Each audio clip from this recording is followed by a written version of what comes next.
Well, hello. Coach Lake is back. Hope you had a great break. Okay, we're getting right into it. We're going to be talking about body systems. So here are the goals that we're going to be covering for the next 6 to 7 weeks. You should be able to describe the purpose of the muscular and skeletal systems, to explain the parts of the nervous system and how information travels to and from our sense organs, to explain how the endocrine glands work with the nervous system, to describe respiration and how the body circulates blood, to explain the digestive and excretory systems, and describe the purpose and structure of the skin, hair, and nails. My personal favorite. Not. All right. So, what you will need to know for this week. Week 1, lesson 1, the skeletal and muscular systems. So, introduction. The two body systems that work closely together are the skeletal and muscular systems. The skeletal system is your body's system of connected bones, also known as your skeleton. It provides the frame for your body and protects your organs. The muscular system allows your body to move. So, what are the purpose of bones? What is the purpose of bone? So, bones provide your body with structure, protect your organs, and store important minerals and produce certain blood cells. Bones are a living material, and because bones are living material, they need nutrients just as any other part of your body. A nutrient is a food substance. A nutrient comes from the food you eat and is supplied to the bones through your blood. So there are 3 basic kinds of bones.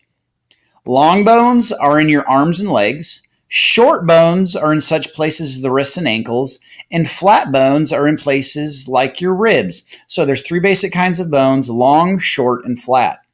So how are bones joined? Long bones have large ends that form a joint with another bone. So the long bones, they come together and form with other bones. And what forms them and connects them is a joint. So joints allow for several kinds of movement. For example, the most flexible joint in your body is the ball and socket joint, which is located in your hips and shoulders. Your knee joint is a hinge joint. It acts similar to a door. It goes forward but not backwards. And then a pivot joint is like in your elbows and in between your head and your spinal column. They move in the same way as a hinge joint, but they can also rotate. So they're tough bands of tissue, and these tough bands of tissue are called ligaments, and they hold joints together. So ligaments hold joints together. Ligaments are generally elastic and move easily.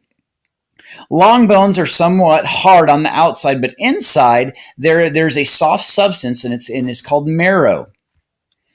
Bone marrow makes both red and white blood cells. So, how do the muscular and skeletal systems work together? Joints allow your body's framework to move. However, all body movements also depend on muscles. Your body has about 600 muscles that do many things. They move your bones, pump blood, carry nutrients, and move air in and out of your lungs. A muscle consists of mass of fibers grouped together. When muscles contract or shorten, they produce movement. Muscles hold your skeleton in place, and they also produce your body's heat. They act on messages that are received from your body's nervous system. There are 3 basic types of muscles: smooth, skeletal, and cardiac muscles. Smooth muscles are involuntary. That is, they work even though you don't think about making them move. Skeletal muscles are voluntary muscles. That is, they are under your control, like when you flex your bicep, Rouse. Tough tissues called tendons usually attach skeletal muscles to bones. A tendon is a strong set of fibers that joins muscle to bone or muscle to muscle. I'll repeat that again. A tendon is different than a ligament. A tendon is a strong set of fibers that joins muscle to bone or muscle to muscle. Cardiac muscles are in the walls of your heart. They contract regularly to pump blood throughout your body. Cardiac muscles are similar to smooth muscles in that they are involuntary. You don't have to think about it, it just happens. Thank goodness. So, how do muscles work? Muscles work by contracting and relaxing. When a muscle contracts, it pulls on the tendon. The tendon acts on the bone to produce a movement. Some muscles work in pairs. When one contracts, the other relaxes. Kind of like if you flex your arm, your tricep relaxes. That's kind of idea. So what is muscle tone?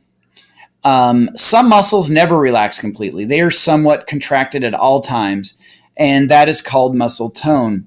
When you are in good health and you have there's a constant flow of impulses from your nerves to your muscles that maintains muscle tone. To maintain this muscle tone, exercise and healthy eating are important for you to keep this up. All right, that is lesson 1, week 1.